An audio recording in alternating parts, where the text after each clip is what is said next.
back to the channel. My name is Rebecca. I am the founder of the AI Burn Center, and this is part of our series on our solution for connecting seekers and employers. It is called Vouched. And in this series, we have talked about what Vouched is, some very unique features of the system. We've talked about our non negotiables. We've talked about what it's like from the job seeker's perspective. We actually had a two-part video on that. And this time it is the employer's turn. So what is the employer's experience like on Vouch? This video may be a little bit longer than our other ones, but let's try to do it in one sitting if we can. So in one of the earlier videos, you don't have to watch them in order for this to make sense. I'm going to give you plenty of context, but employers on Vouched are all verified before they can access the platform.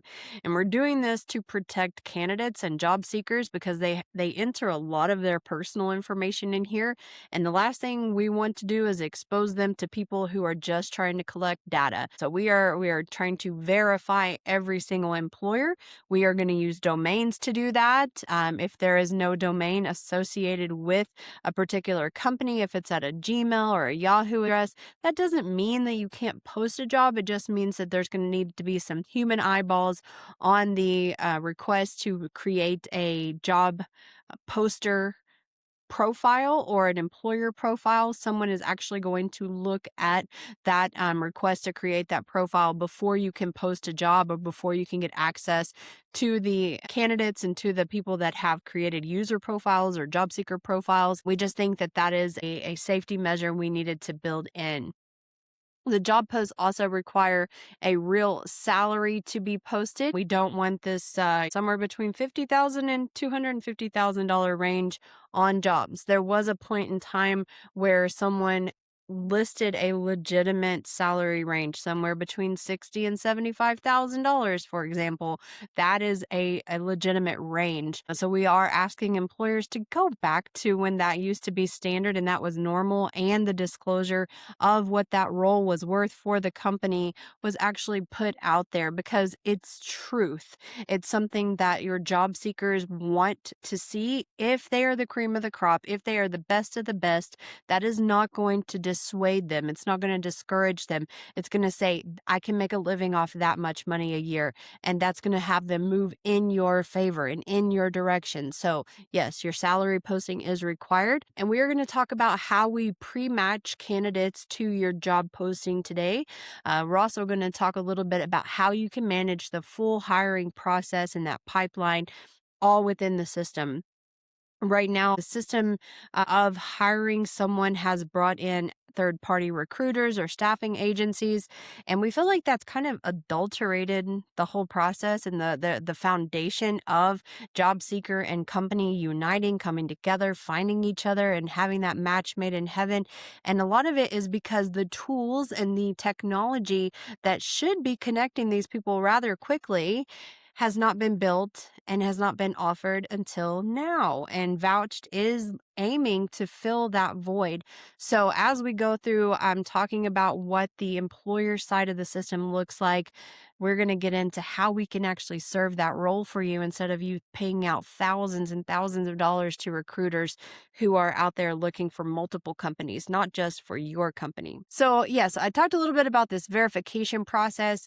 All employer accounts are reviewed either automatically or with human eyes just to make sure that you are a real person before we grant access to the candidate pool that's available. Your employer registration includes a direct hire checkbox. So we are asking you to tell us honestly that that is your role for the company that you are representing. In our terms and conditions, reasons that your profile would be deleted means that you might have violated that box. So if you are a legitimate employer and you are direct hiring for the company that you represent, you can check that box with confidence and no problem.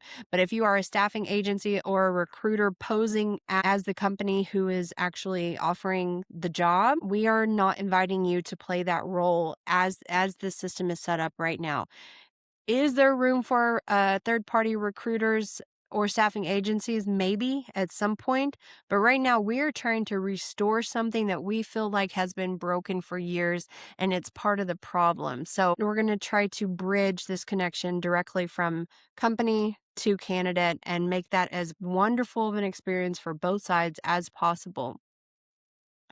It is July of 2026.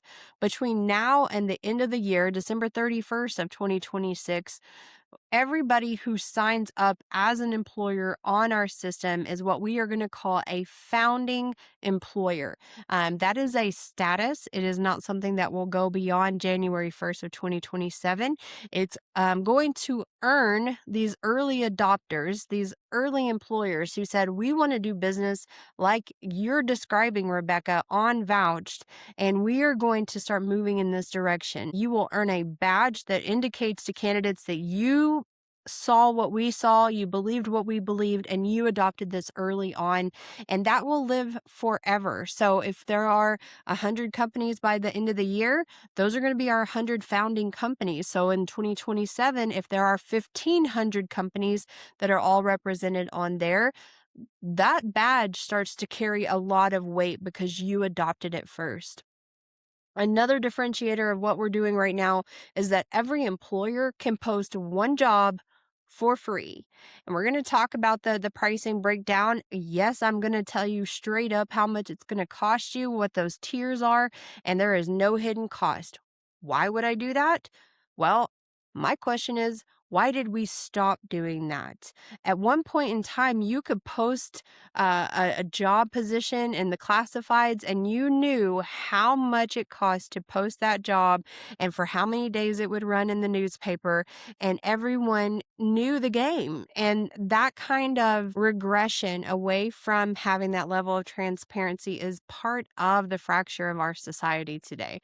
Don't get me started on all the ways that we've lost that, but we are going to restore some of that in this platform. And so, yes, I'm going to talk about how much it's going to cost. When you decide to create your profile and you post that first job, you can become a founding employer. You're also going to have direct access to me for the first 6 months. That serves two purposes. One, it's for you to get familiar with the platform and the people that you're going to be working with, and as you're looking for qualified candidates, but it also helps me build out a platform that works for you. I'm going to have questions. I want there to be a two-way back and forth communication flow so that I can learn from you while I'm also serving you. All right, so let's get into the actual job posting, starting with the extraction of the job description. So you'll be able to paste your job description into the system. There is a smart fill box that will take out everything that's super relevant. It will autofill the title, the description, the location, whether it's remote or in office, skills that are mandatory, skills that are nice to have, your responsibilities in the role, what industry you're in, and the experience level that's required. All of that's pretty standard, no big surprises there. And the reason we are extracting the skills and the reason the system is going to interact with you a little bit about the skills that are super important to you is that we have built in a scoring system for candidates. So when your job description is uploaded, our system is going to automatically say, here's the pool of candidates who match this job description. And they're going to be ranked based on how well they match what you are looking for. I hope that blows your mind. I hope that encourages you that you are going to be able to find qualified candidates in this process on this platform because we are helping you all along the way so that you don't have to go through hundreds and hundreds of applications. The people that meet your requirements can rise to the top very quickly, and you'll be able to pull them out of the people pile and say, I think this girl or this guy is somebody we need to talk to. All right, so let's talk a little bit about browsing the talent and how the candidate matching score is actually working in your favor in this system. So, an employer's candidate tab will show you the top matches for your job description. They will be pulled out of the people pile. They will be ranked by skills. They will be ranked by how many vouches they have received. If you don't know what vouches are, maybe we'll get that at the end of this video, but there's some content in this series earlier where I talked about the job seeker side of this experience, and I go into depth about what vouches are. But you'll be able to see vouches. You'll also be able to see their forward badges, the things that they have learned and actively pursued, and creating the indicator and the signal to you that they are growing and learning and trying to become more literate in the skills that matter to employers in today's workplace. You're going to see all of that. And the matching score is going to show up in as color coded. So you're going to see a green color coded bar that shows a very strong match. Then you're going to see gold for a good match. Maybe somebody you just have to work with to bring all of their skills all the way around. Or maybe as you're talking to them and evaluating them on a deeper level, you start to say, actually, they're more of a green candidate. They're not a gold candidate. I just couldn't tell in just what the system pushed out to me. That's a great indicator that someone could actually move up in category. Then there's going to be an orange for a partial match. And then there's going to be gray for a low match. So right away, we are helping sort through all the candidates in the pool so that you know exactly where you want to invest your time and how you want to go about evaluating these candidates. You're also going to see the candidates' most recent job title. You're going to see the top two or most recent job roles that they've held. You'll be able to see those dates. But here's the thing. When it comes to evaluating people who have been out of work or they've showed that they're out of work for the last 6 months, some of that is because they have been impacted by AI. Something about their previous role may have been automated, which means they didn't do anything wrong to end up unemployed. They were just put back into a workforce pool of candidates with 8,000 other people all at the same time that were super highly qualified, very talented, very gifted, and it may have taken them a while to find a new role. But we want them to find you as quickly as you want to find them. So those color-coded features will help. There is also a blind merit review process built into your evaluation process. Now, why would we do that? Well, first, employers will review candidates without seeing a name. They will not see any sort of identity signals or the school name that they attended when they first start to get connected with candidates. What they are going to see is the person's merit. You will see candidate number 1 instead of Jane Doe. That's how it'll be displayed. Instead of a university name, you'll just see MBA or BA of liberal arts, whatever it is. You'll see the degree, but you won't see the school. Then the city will be visible. And that's not really something that's merit worthy. It's not really, as far as a blind merit reading, your location is something that we felt comfortable putting on display or making clear and making known. But when an employer clicks, I'm interested, that is when the full identity of that candidate will be shown to you. That is the first level of merit that you can say defensively that the decision that was made to move forward with this candidate was not built on anything other than their qualifications. I hope that makes you feel more sound in this process as well, is that you can say this was a blind merit system initially. And here's the other cool thing. When you indicate that you're interested, the job seeker now sees that someone has taken interest in who they are, what their skills are. And for a job seeker, that is an extremely encouraging moment. Whereas right now, they don't know if anyone is saying this candidate looks really great or this candidate looks like somebody we might want to shortlist. They may never hear anything. So for them, it is a huge indicator that they are being seen and that someone has taken an interest in them, which is It works well for both sides of the table. So, if you are concerned about having a legally defensible audit trail when it comes to your hiring practices, you can indicate that the initial decision was made on a blind merit review of candidates. And that's before their identity was known, and you have something that is defensible in the way that you go about your hiring process. And, again, we are looking to restore a fractional relationship. From the word go right now, there is skepticism and doubt and mistrust built into the job seeker experience and to the employer experience. And it doesn't have to be that way. We just didn't see that an HR department or the hiring manager is being handed tools to help them in this situation. All they see is a flood of applications trying to figure out who's qualified, who's a waste of their time. And it has become so overwhelming that it's being doled out to other parties. We think there's a way to restore that. So let's talk a little bit. I mentioned earlier, let's talk about money. And I'm not afraid to talk about money because you guys have a budget, you have line items, you have to defend how much money you spend.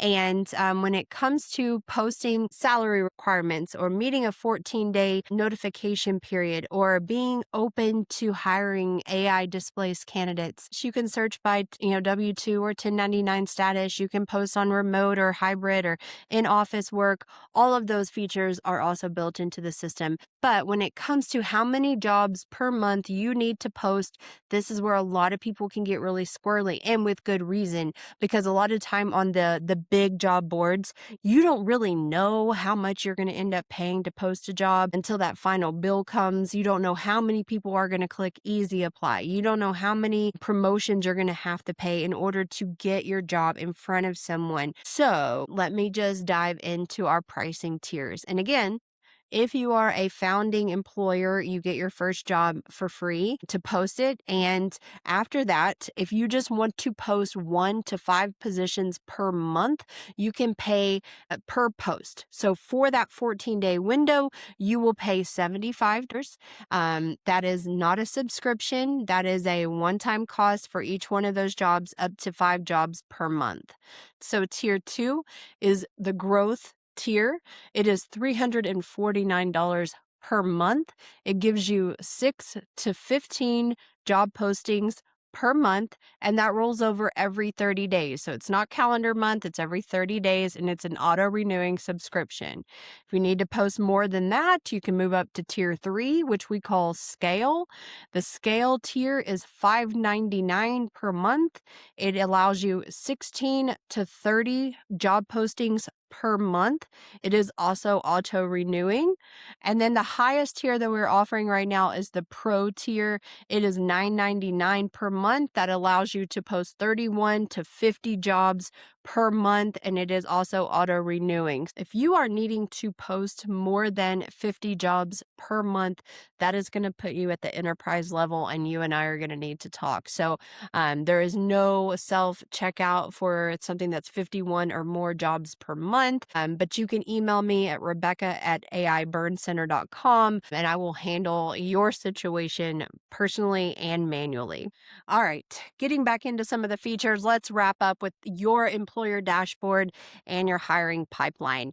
And one of the things that may help you accelerate your decision making is to do a side by side. So why not build in a candidate comparison tool that allows you to compare 2 to 4 candidates side by side, experience levels, skills, salary expectation, their forward badges, how many vouches they have, and allows you to see them up close and personal, but it may help you make a decision more quickly on who to move forward or who to shortlist. So that feature is built in there. And there's also a skill gap chart that we have built in that will indicate if a candidate may fall a little bit short of your skill, maybe nice to have skills, but it'll show you exactly where you would want to focus any sort of training or development with that candidate should you choose to bring them on board to your team. So again, we want the job seeker to have just as great of an experience as you're having. So when you move them in your pipeline, you can move them from reviewed to shortlisted to interview to offer and to hired. The job seeker is going to see that progression on their side of things. They're going to see it in their dashboard. So again, it helps with that morale. It helps with knowing that someone is seeing them and valuing them and seeing that, hey, this person has something to bring to the table, which is always encouraging to our heart as human beings. So if you are reviewing a candidate and you want to have a direct message system directly to them, there is a message box built in right there where you can send them back and forth messages. Maybe you want clarification on something. Maybe you want to know if they have a URL associated with the portfolio of work that they've done. You can request all of that information directly to them and they can communicate directly to you and nobody else sees that. You are also going to be able to add notes to each applicant or to each candidate that you're considering. The job seeker will never see that, but you may need a place where you can keep record of personal thoughts and ideas that you may have about that candidate. So that is also built in. And then lastly, again, the candidate will know they're moving through because they will see a progression on their dashboard, but they will also get an automated email from the system saying, this employer has shortlisted you, or this employer has viewed your profile and has taken an interest in you.